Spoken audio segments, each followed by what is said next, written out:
Oke, selamat pagi. Masih dari Bali.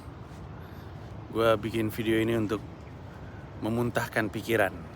Kalau orang yang ngikutin konten gue dari lama tahu bahwa gue kalau kepikiran sesuatu nggak bisa berhenti mikirin sampai sesuatu itu keluar dari tubuh gue, dari sistem gue, sampai gue omongin.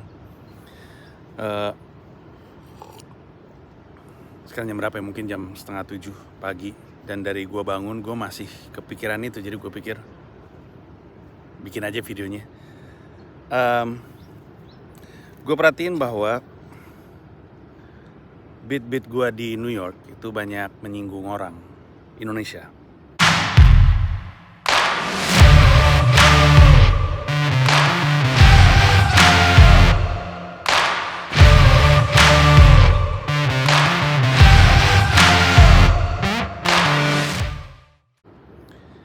Karena beat-beat gue di New York itu banyak ngomongin soal kelakuan orang Indonesia. Tidak mengejutkan sebenarnya kalau orang Indonesia pada tersinggung sama beat gue. Cuman yang menarik adalah ada satu spesifik beat. Gue ngomongin soal bedanya orang New York sama orang Indonesia ketika ngasih reaksi terhadap penembakan di kereta di Brooklyn. Gue taruh itu di TikTok, di YouTube, terus beberapa reaksi, nggak semua memang, tapi beberapa reaksi itu reaksinya tuh mengatakan seakan-akan kayak, oh si Panji sekarang jadiin Indonesia sebagai bahan tertawaan ya gitu. Terus gitu kayak, oh si Panji kok di luar negeri ngejelek-jelekin Indonesia gitu. Nah, itu menarik sebenarnya. Kenapa? Karena dari perspektif gue nggak ngerasa yang gue omongin itu jelek. Yang gue omongin itu kita kayak gitu, nggak jelek. Emang karakter kita aja. Emang ini kita padanya. Kalau gue ngaca ke diri gue sendiri, gue ngelihat yaitu Panji. Cermin itu nggak jelek-jelekin gue. Kalau orang lagi moto gue deh, orang moto gue. Terus misalnya ini zamannya gue masih ada rambut ya, orang moto gue. Ini sering terjadi di zaman-zaman gue tour. Pio Karisma suka jadi fotografer gue kan, terus dia gitu dia bilang nih botak lu kelihatan gitu. Kalau lu perhatiin di Instagram pun pada zaman gue masih berambut, gue suka tetap posting itu foto gue botaknya kelihatan. Dan gue nggak merasa Pio sebagai fotografer menjelek-jelekan gue. Apalagi gue nggak ngerasa kamera ngejelek-jelekin gue. Ya emang kayak gitu gue. Itu yang difoto tuh gue. Itu gue. Sebagaimanapun mungkin ada orang yang suka nggak suka ngeliat gue, tapi itu gue. Nggak ada yang ngejelek-jelekin. Nah, sudut pandang ini tuh tidak lazim dimiliki oleh banyak orang. Gue nanya sama orang tersebut, ini kenapa lu berpikir lagi ngejelek-jelekin? Yang jelek tuh sebelah mana? Gue lagi ngomongin kita. Kitanya seperti ini. Lihat aja kolom komentarnya, orang juga bereaksi emang benar orang Indonesia kayak gitu. Orang Indonesia yang nonton beat itu ketawa karena benar. Orang New York yang nonton itu ketawa karena unik untuk mereka, karena tidak lazim gitu. Tidak seperti yang mereka pikirkan, nggak seperti orang mereka. Buat mereka itu unik. Banyak yang nanya, ngapain sih lu ngomongin Indonesia mulu? Nggak bisa ngomongin yang lain, lu nggak ada beat yang lain. Banyak beat yang lain, tapi yang paling dapat respon justru adalah ketika gue ngomongin soal Indonesia. Kenapa? Karena itu yang paling unik, itu yang paling beda. Di New York, nanti kapan-kapan kalau lu punya rezeki lu akan ke New York, lu akan sadar bahwa di New York orang itu justru nyari sesuatu yang unik dari komedian, karena komedian ribuan kan. Di New York tuh komedian ribuan. Jadi ngapain gue nonton sesuatu yang gue udah pernah lihat gitu. Mereka tuh nyari yang beda. Makanya justru di salah satu video open mic gue, kalau misalnya lu lihat, itu ada satu open mic, gue lupa di mana. Kalau gue nggak salah di antara di West Side Comedy Club atau enggak di Comic Strip Live. Yang mana ada feedback. Jadi ada sesi feedbacknya. Habis gue open mic, ada feedback dari komika-komika lain yang nonton.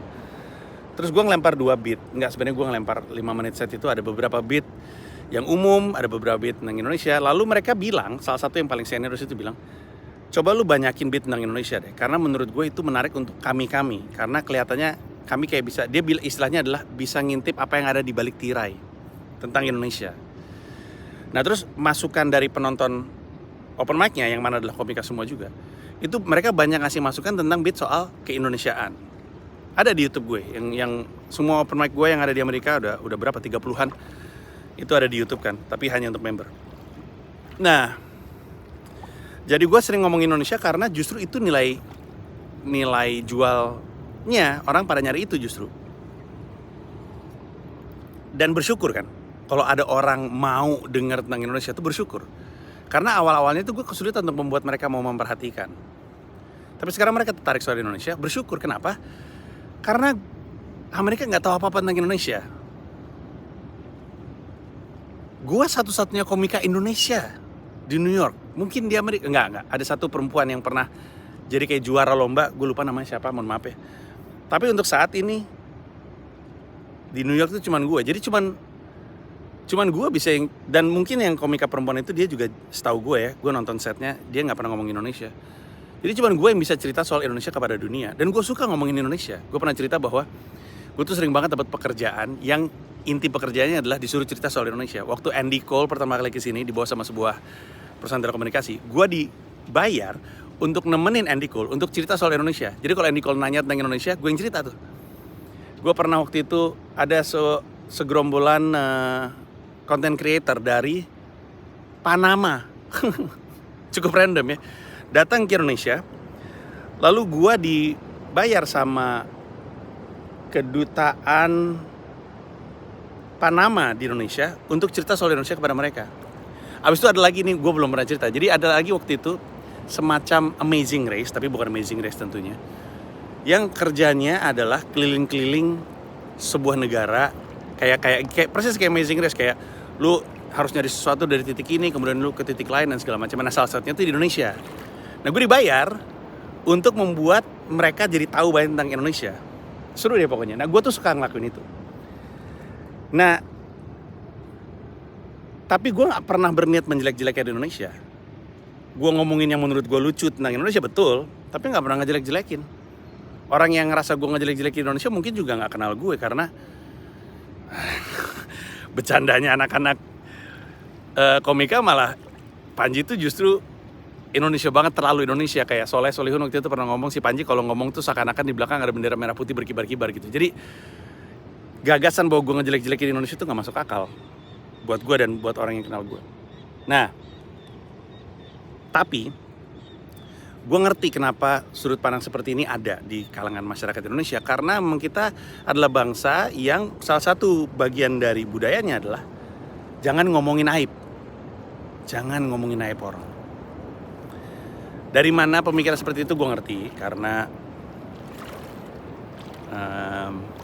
gak baik ngomongin kejelekan orang, kasihan orangnya kan gitu ya. Tapi di sisi lain kadang-kadang gue berpikir itu yang pertama kali mencetuskan jangan ngomongin aib orang, mungkin dia juga punya aib yang gak pengen ketahuan sama orang. Di Indonesia aja, orang Indonesia tuh masih belum bisa bedain black campaign sama negative campaign. Itu salah satu tanda bahwa kita tuh emang sulit sekali untuk memahami mana yang fitnah, mana yang mengungkap sesuatu yang salah dan buruk gitu. Black campaign itu fitnah. Pokoknya kalau dengar black campaign itu fitnah. Negative campaign itu adalah kampanye yang mengangkat hal-hal negatif dari lawan politiknya. Yang mana perlu dilakukan kalau misalnya kita lagi mau nyari RT, ketua RT.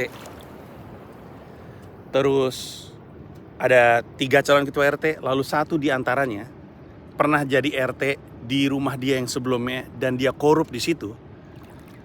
Dan bukan cuma gosip, artinya ketahuan, pernah diomongin sama warga tersebut bisa jadi saksi. Menurut gue, rakyat perlu tahu, warga tersebut perlu tahu bahwa salah satu calon itu pernah korup. Pada akhirnya rakyat mau tetap milih orang itu, nggak apa-apa. Tapi lu udah tahu faktanya. Itu namanya negative campaign. Kalau misalnya gue mau nyalonin diri jadi presiden, Terus ternyata dalam campaign gue gitu misalnya, dalam campaign gue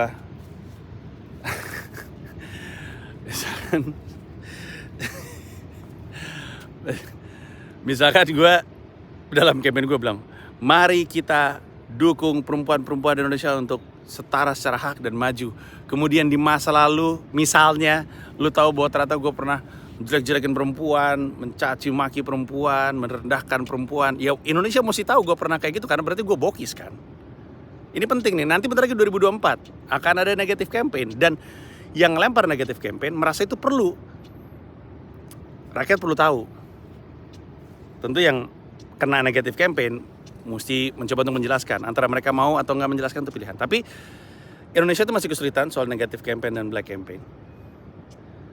Makanya Indonesia masih agak bingung ketika ada orang gitu ngomongin sesuatu kepada orang lain, dianggap sebagai ngejelek-jelekin atau nyebarin aib.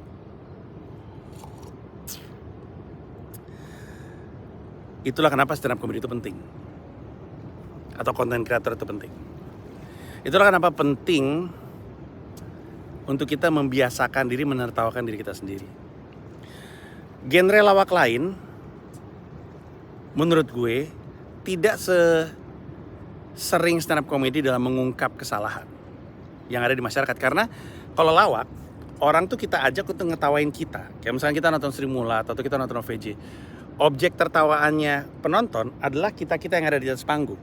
Kita yang ngasih izin, ayo ketawain gue aja gitu kan. Tapi kalau stand up comedy kan objek tertawanya tuh sering gak di atas panggung. Ada apaan di belakang gue? Serangga. Maaf, ada serangga. Objek tertawa stand up comedian tidak ada di atas panggung. Objek tertawa stand up comedian ada justru duduk di antara penonton, masyarakat. Itulah kenapa ketika stand up comedian ngomongin sesuatu, objek tertawanya itu bisa dirinya sendiri, bisa masyarakat, bisa orang yang lagi nonton. Dan itu penting untuk dibiasakan, supaya orang terbiasa menertawakan diri sendiri. Dan di Indonesia banyak yang udah mulai kayak gitu, walaupun belum semua. Tapi menurut gue penting kemampuan untuk menertawakan diri sendiri. Kenapa? Karena ketika orang bisa menertawakan dirinya sendiri, artinya dia berpikiran terbuka. Dia bisa menerima omongan itu terhadap dia.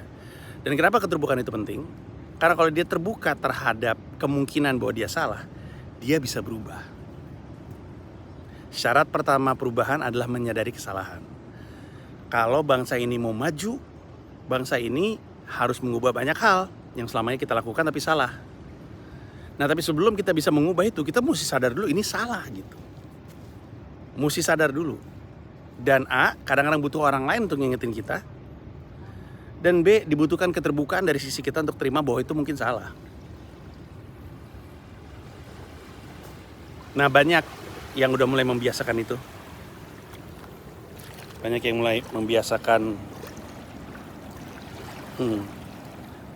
membiasakan untuk memotret masyarakat, lalu menunjukkan potret masyarakat itu kepada masyarakat sendiri. Banyak yang mulai ngelakuin itu. Tapi kan yang kami lakukan itu, kami memotret. Jangan salahin kami. Kalau emang yang kami tunjukin ke kamu nggak suka, jangan salahin kami cuma motret, kami cuma alat potret. Siapa yang marah sama cermin karena nggak suka apa yang dia lihat di cermin? Siapa yang kayak gitu? Nah, karena cermin nggak bisa diomelin, orang bisa, jadi orang yang diomelin.